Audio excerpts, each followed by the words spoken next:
English runs on a simple pattern. यदि आप English लिखना हो, बोलना हो, तो एक साधारण सा पैटर्न स्ट्रक्चर पर इंग्लिश के सेंटेंसेस चलते हैं। यदि आप इस पैटर्न को अपने माइंड में रख लें और जब भी सेंटेंस बोले या लिखें तो इसी पैटर्न पे होना चाहिए।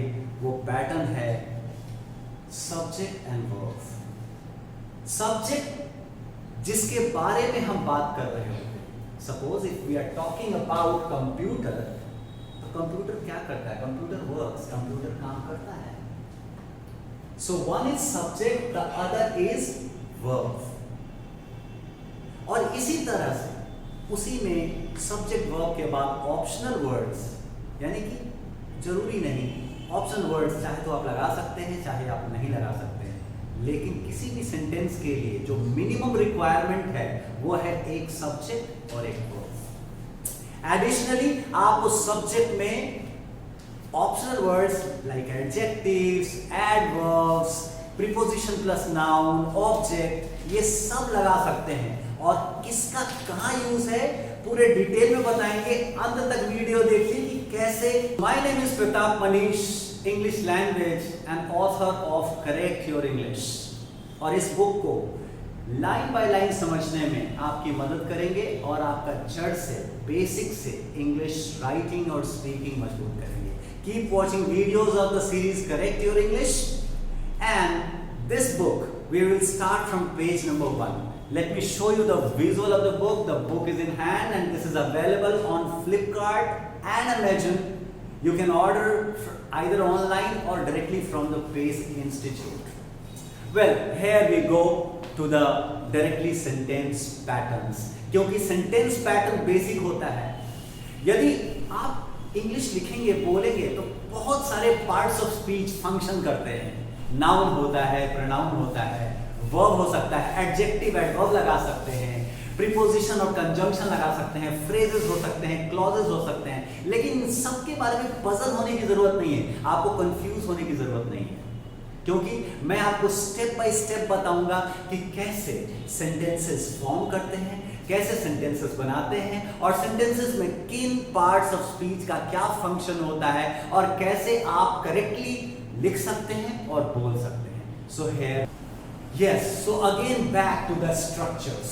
Sentence pattern जो होता है वो एक particular tenses पे चलता है, हर एक tense के लिए। Tense means समय, काल, time of action.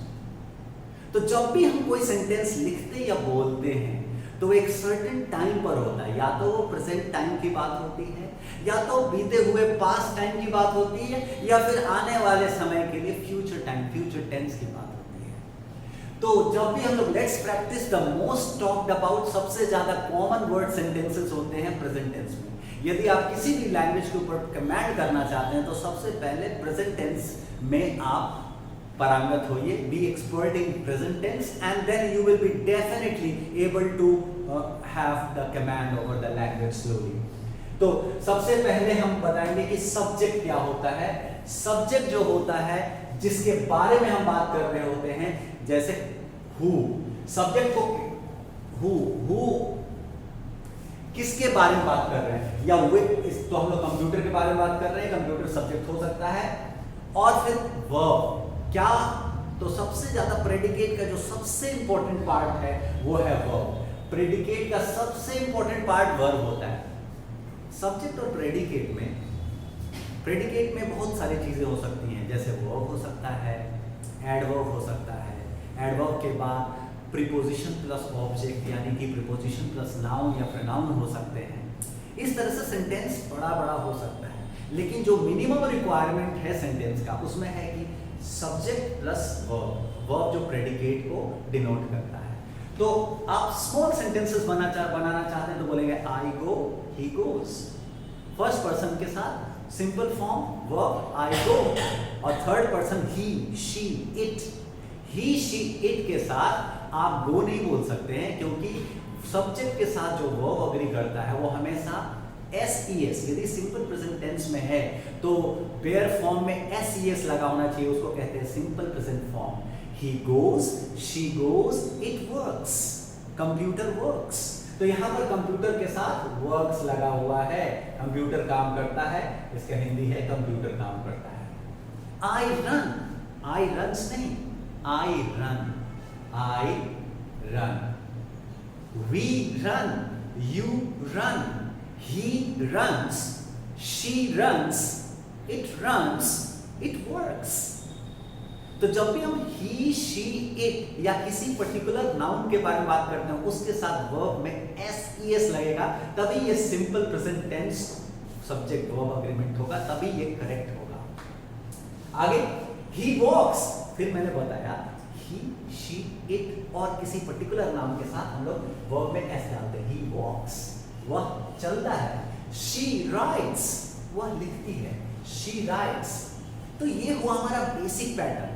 अब आप इसको ब्यूटीफुल बनाना चाहें तो इसके आगे रन के आगे एडवर्ब लगा सकते हैं। He runs fast, he runs slow, he runs every day. तो किसी भी जो वर्ब के बारे में बताए वो एडवर्ब उसके आगे लग सकता है। तो पहला पैटर्न है सब्जेक्ट और वर्ब, और दूसरा पैटर्न जो बेसिक है वो है सब्जेक्ट के बाद वर्ब और वर्ब के बाद ऑप्शनल वर्ड। और ऑप्शनल वर्ड में क्या क्या लग सकता है? तो ऑप्शनल वर्ड में एडवर्ब लग सकता है या प्रीपोजिशन प्लस आप नाउन या रिप्रेजेंटेटिव उसका लग सकता है। प्रीपोजिशन और नाउन के बाद चलिए उसका एग्जांपल देते हैं।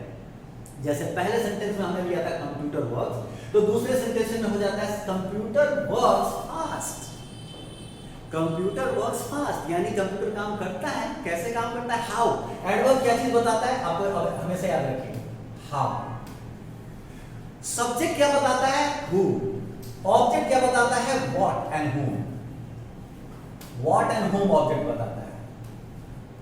तो हर एक फंक्शन, हर एक वर्ड एक पर्टिकुलर मीनिंग के साथ चलता है इंग्लिश में, और वेदर यू राइट और स्पीक, इसके लिए अलग अलग सेंटेंसेस नहीं होते हैं। बहुत लोगों को हमने सुना है बात करते हैं कि स्पोकन इंग्लिश अलग चीज होती है, रिटन इंग्लिश अलग चीज होती है, कॉम्पिटिटिव इंग्लिश अलग चीज होती है। Let me tell you, the basic is all same, and competitive English, writing English, speaking English all have the same basics and the same sentences and nothing is different in that. यदि आप command बनाए सही सही बोलना सीखें तो nothing is different.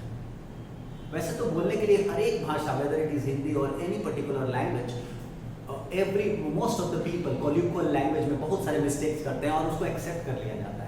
But once you talk about the literate, educated, elite, professionals talking, तो writing का English, speaking का English हमेशा एक होता है। And be particular about the pronunciation, be particular about your handwriting, be particular about the correctness of language. तो subject verb की बातें हम लोग कर रहे हैं। Let's go back to that. Subject verb के बाद आप ऑप्शनल वर्ड लगा सकते हैं। ऑप्शनल वर्ड OW का मतलब होता है कोई भी अन्य शब्द जो अनिवार्य नहीं है, जो मैंडेटरी नहीं है, जो जरूरी नहीं है। सेंटेंस तो सब्जेक्ट वर्ब से भी पूरा हो सकता था, ये एक्स्ट्रा है, ये एक्स्ट्रा इंफॉर्मेशन है। जब भी आप सब्जेक्ट वर्ब के अलावा जो भी शब्द लगाएंगे वो क्या होगा? Extra information. और उन एक्स्ट्रा इंफॉर्मेशन को हम लोग बोल सकते हैं ऑप्शनल वर्ड्स। तो ये है पैटर्न, सब्जेक्ट के बाद वर्ब और वर्ब के बाद ऑप्शनल वर्ड। यहां पर आपने देखा होगा एक शब्द लिखा हुआ इंट्रांजिटिव। तो ये इंट्रांजिटिव क्या है? देखिए, जब भी वर्ब के बाद ऑप्शनल वर्ड लगा हुआ है, ऑब्जेक्ट नहीं लगा हुआ है, रिसीव करने वाला नहीं लगा है, तो वो उसको इंट्रांजिटिव कहते हैं। फिर से मैं बताता हूं इसको। जैसे आई टीच यू, तो इसमें एक काम करने वाला है, who is teaching? I. Verb क्या है? टीच। और रिसीव किसने किया? यू। तो जिसमें रिसीवर होता है उसको हम लोग ऑब्जेक्ट बोलते हैं, उसको बोलते हैं व्हाट एंड होम। किसने रिसीव किया? होम। लेकिन यदि व्हाट एंड होम नहीं लगा हुआ है, हाउ लगा हुआ है, आई टीच नाइसली, तो ये हो गया एडवर्ब। I teach nicely. तो इस तरह से द कंप्यूटर वर्क्स फास्ट, कैसे कंप्यूटर काम करता है? The computer works fast, the computer works fast, या कंप्यूटर तेज काम करता है। आई रन था, आई रन में हमने लगा दिया एडवर्ब, आई रन स्लोली या I run slow. He runs fast या ही वॉक्स फास्ट। ही वॉक्स था सेंटेंस, और उसमें हम लोग एडवर्ब हाउ लगा रहे हैं। हाउ या व्हेन एडवर्ब बताता है। एडवर्ब को दो मेजर क्वेश्चन ध्यान रखिएगा। एडवर्ब को जानना है तो हाउ और व्हेन पूछिए, अपने आप एडवर्ब आपको पता चल जाएगा, हाउ एंड व्हेन। तो ही वॉक्स फास्ट, ही वॉक्स एवरी डे। तो ये होता है एडिशनल एडवर्ब्स लगा रहे हैं आप, और ये हो गया ऑप्शनल वर्ड। वेल, तो आगे बढ़ते हैं pattern number 3, that is 1C। First क्या है, सब्जेक्ट वर्ब में ऐड कर रहे हैं। सब्जेक्ट वर्ब के अलावा एक रिसीवर, जैसे मैंने बताया था आई टीच यू, ये इस पैटर्न पर है। यानी कि एक कार्य करने वाला डूअर और एक रिसीवर, एक पाने वाला। बहुत सारे एक्शंस ऐसे होते हैं जिसमें रिसीवर होते हैं, जैसे आई प्ले फुटबॉल, मैं खेलूंगा तो क्या खेला जाएगा, फुटबॉल इसमें। लेकिन आई जंप, उसमें ऑब्जेक्ट नहीं होता है। बहुत सारे वर्ब ऐसे होते हैं जिसमें ऑब्जेक्ट हो ही नहीं सकता, जैसे आई जंप, एडवर्ब लगा सकते हैं, I jump slowly, I jump high, I jump daily, मगर उसमें ऑब्जेक्ट नहीं, रिसीवर नहीं लगा सकते हैं। किसको, हूम और हु का आंसर नहीं। ऑब्जेक्ट मतलब क्या होता है, ऑब्जेक्ट का मतलब होता है, ऑब्जेक्ट का मतलब होता है हु, whom और what। यदि ये दो क्वेश्चन का जवाब मिल जाए तो उसको रिसीवर बोलते हैं, ऑब्जेक्ट बोलते हैं। और इस ये पैटर्न नंबर 1C यानी कि सब्जेक्ट डूअर यानी करने वाला, और ट्रांसटिव वर्ब जो ट्रांसफर होगा किस पर, जिसको मिलेगा उसके पर, तो ऑब्जेक्ट यानी कि रिसीवर। और इस तरह से I like this cell phone, इसमें पसंद करने वाला कौन है, आई। पसंद क्या करते हैं, like action, like I like this cell phone. This cell phone जो है ये ऑब्जेक्ट है, ये नाउन फ्रेज है। दो शब्द मिल करके यदि नाउन का काम करे तो नाउन फ्रेज कहलाता है। तो यहां पर सब्जेक्ट क्या हुआ, आई, यहां सब्जेक्ट हुआ आई, लाइक हुआ वर्ब, और दिस सेल फोन जो है वो ऑब्जेक्ट है। उसी तरह से ही सब्जेक्ट है, ही राइट्स वर्ब, और क्या है तो अ लेटर। जब ये दो वर्ड, एक आर्टिकल और एक नाउन मिल करके जब ऑब्जेक्ट बनते हैं तो उसको क्या कहते हैं, नाउन फ्रेज। क्यों मैं नाउन फ्रेज, नाउन क्यों नहीं कह रहा हूं, क्योंकि लेटर नाउन है लेकिन अ लेटर नाउन फ्रेज है, द लेटर नाउन फ्रेज है।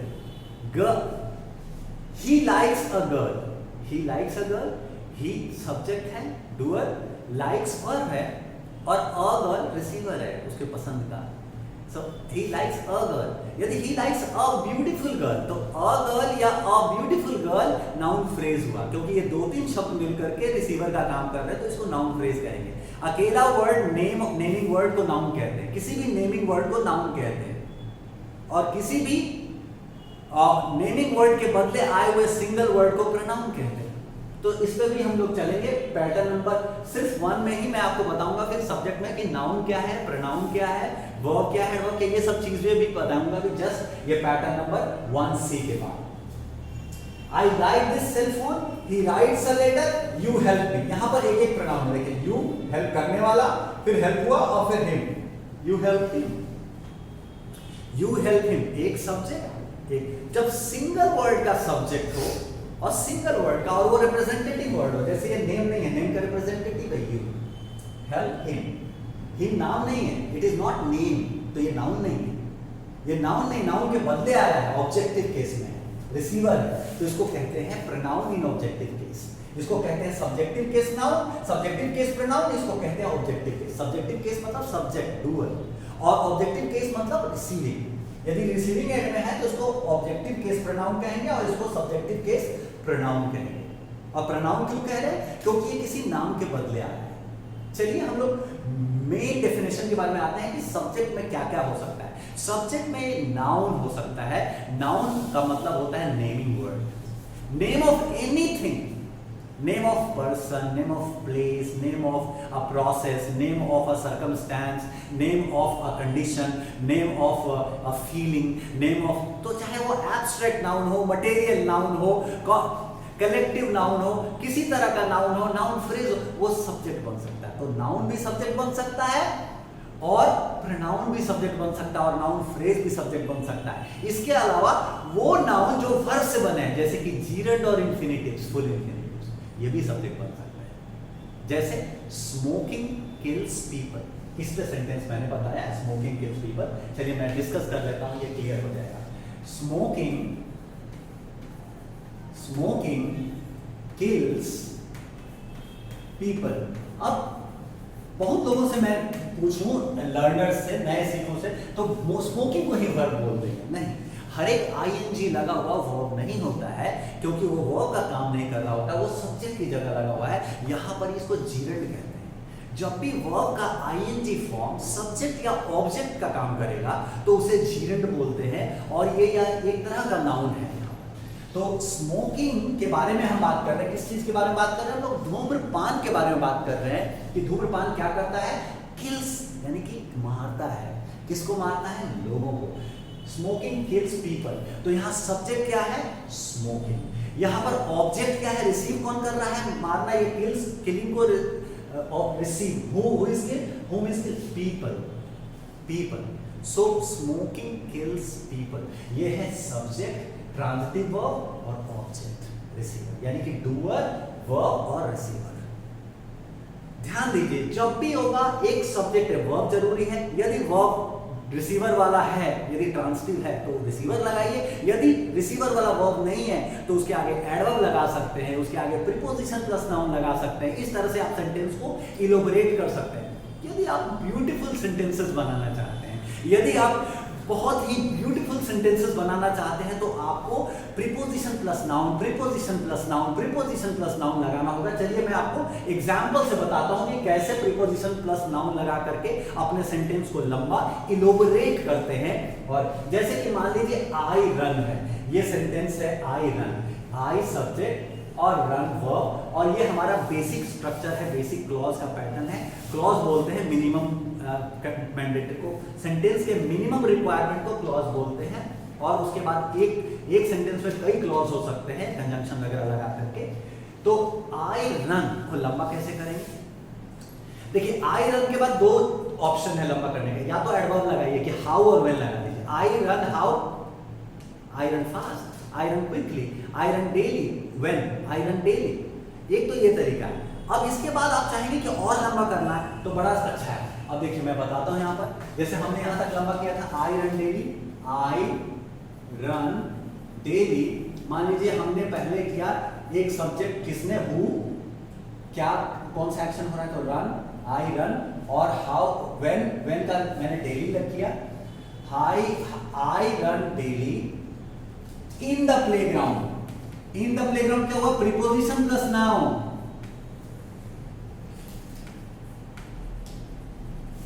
ध्यान रहे, जब भी आप सेंटेंस को लंबा करना चाहते हैं, इलोबरेट करना चाहते हैं, तो प्रीपोजिशन प्लस नाउन लगा सकते हैं।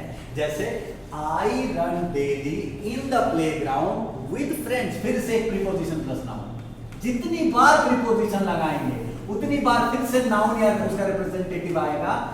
प्रोनाउन भी आ सकता है। I run daily in the playground for my friends, in the playground with my friends for my help।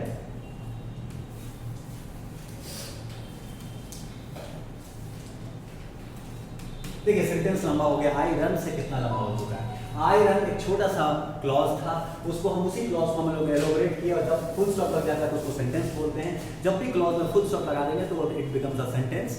So I run daily in the playground, फिर एलोबरेट हुआ एक preposition plus noun phrase with friends. Friends कर दिया मैंने, with friends क्या हुआ? Preposition plus object, preposition plus noun. And for my help, my help दो word है नाउन फ्रेज, तो प्रीपोजिशन प्लस नाउन फ्रेज। तो प्रीपोजिशन के बाद नाउन हो सकता है, प्रोनाउन हो सकता है ऑब्जेक्टिव केस में, और प्रीपोजिशन के बाद क्या हो सकता है? प्रीपोजिशन के बाद नाउन फ्रेज भी हो सकता है, प्रीपोजिशन के बाद जीरेंड भी आ सकता है। तो प्रीपोजिशन के बाद नाउन या उसका रिप्रेजेंटेटिव आ सकता है ऑब्जेक्टिव केस में। जैसे for him, for me, for I नहीं होगा, क्योंकि कभी भी सब्जेक्टिव केस प्रोनाउन नहीं लगता है प्रीपोजिशन के बाद। प्रीपोजिशन के बाद हमेशा, अब हम आपको बताते हैं कि क्या क्या इंपॉर्टेंट है। जैसे कि सब्जेक्ट में क्या क्या लग सकता है? सब्जेक्ट में लग सकता है नाउन, सब्जेक्ट में लग सकता है नाउन, प्रोनाउन, नाउन फ्रेज, जीरेंड जो नाउन वर्ब से बना होता है, नाउन का काम करता है। और वर्ब में सिर्फ फाइनाइट वर्ब का होना जरूरी है। सबसे पहले फाइनाइट वर्ब, जो वर्ब में सबसे इंपॉर्टेंट होता है फाइनाइट वर्ब होता है। क्या होता है फाइनाइट वर्ब? फाइनाइट वर्ब वो होता है जो वर्ब का टेंस बताए, और उसके अलावा कई वर्ब हो सकते हैं जो उसके साथ में सपोर्टिंग के लिए आ रहे हैं। जैसे ही इज गोइंग, दो वर्ब हो गए, ही इज एंड गोइंग दोनों है। तो यहाँ पर he is going to market, तो ही सब्जेक्ट, इज गोइंग क्या बता रहा है, इज प्रेजेंट टेंस बता रहा है और गोइंग प्रेजेंट टेंस के साथ कॉन्टिन्यूअस बता रहा है। तो जब भी वर्ब के साथ होते हैं उसके डिफरेंट फॉर्म्स बताते हैं वर्ब फ्रेज। जब दो वर्ब लगा हुआ है तो वर्ब फ्रेज वो कहलाता है और वो वर्ब फ्रेज आपको टेंस का फॉर्म बताता है। प्रेजेंट तो बता देगा फर्स्ट फाइनाइट वर्ब, लेकिन उसका फॉर्म कॉन्टिन्यूअस है कि परफेक्ट है, ये उसके बाद आने वाला शब्द बताएगा। जैसे आई हैव मनी, ये प्रेजेंट हुआ, and I have done this work, I have done this work present perfect. तो आपको देखना है कि कौन सा वर्ब या वर्ब फ्रेज लगा हुआ है और वर्ब ही बताएगा टेंस, वर्ब ही बताएगा मूड, मूड यानी कि असर्टिव है, इंट्रोगेटिव है, इंपरेटिव है, एक्सक्लेमेटरी है। वर्ब ही बताएगा वॉइस, वर्ब ही बताएगा एक्टिव है या पैसिव है, वर्ब ही बताएगा टेंस। तो verb is the most important part of the sentence and clause. Verb सबसे इंपॉर्टेंट क्लॉज का पार्ट होता है और सबसे इंपॉर्टेंट होता है, उसके बिना तो कोई क्लॉज हो ही नहीं सकता है। वर्ब के बिना तो ना क्लॉज होगा ना ही सेंटेंस होगा।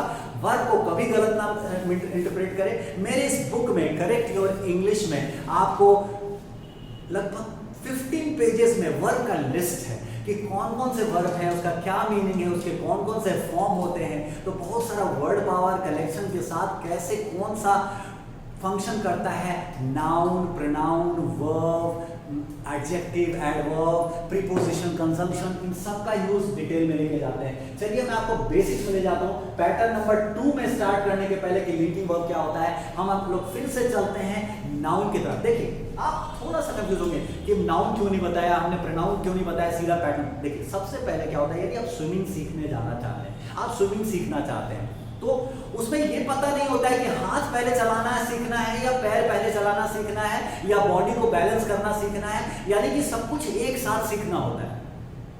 तो यदि आप अपना पूरा कमांड डेवलप करना चाहते हैं तो सभी चीज को साथ में लेकर चलना होता है। कभी नाउन प्रोनाउन का रिकैप करते हुए सेंटेंस पैटर्न क्लॉजेस पे जाना होता है, फिर से नाउन प्रोनाउन के डाउट्स क्लियर करने होते हैं, वर्ब को डिटेल में पढ़ना होता है, कंजंक्शन प्रीपोजिशन के बारे में जानना होता है। और तो ये सब प्रैक्टिस से होता है। जितना प्रैक्टिस करेंगे सेंटेंसेस को लिखना और फिर एक एक करके चैप्टर से उसका